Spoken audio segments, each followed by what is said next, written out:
রাখাইনে মানবিক করিডোর দেয়ার নীতিগত সিদ্ধান্ত নিয়েছে অন্তর্বর্তী সরকার। এ নিয়ে রাজনৈতিক অঙ্গনেও শুরু হয়েছে আলোচনা।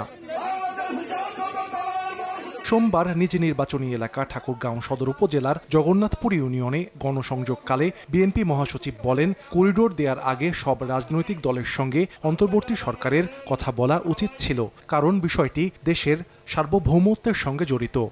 অনেক বড় সিদ্ধান্ত।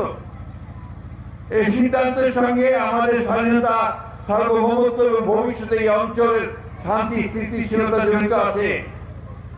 সরকারের উচিত ছিল, দায়িত্ব ছিল এই বিষয়টা নিয়ে সমস্ত রাজনৈতিক দলগুলোর সঙ্গে কথা বলা। মির্জা ফখরুল সতর্ক করে বলেন, সংঘাতে জড়িয়ে আরেকটি গাজা হতে চায় না বাংলাদেশ। আমরা আরেকটা গাজায় পরিণত হতে চাই না, আমরা আরেকটা যুদ্ধের মধ্যে জড়াতে চাই না। রাখাইনে মানবিক করিডোর নিয়ে প্রতিক্রিয়া জানিয়েছে জামায়াতে ইসলামীও। দলটির আমির ডাক্তার শফিকুর রহমান ফেসবুক স্ট্যাটাসে লেখেন, এর সঙ্গে বাংলাদেশের নিরাপত্তা জড়িত। বিষয়টি স্পষ্ট নয় উল্লেখ করে সরকারকে সবকিছু পরিষ্কার করার আহ্বান জানান তিনি। সাহাল আব্দুল্লাহ আলভি, সময় সংবাদ।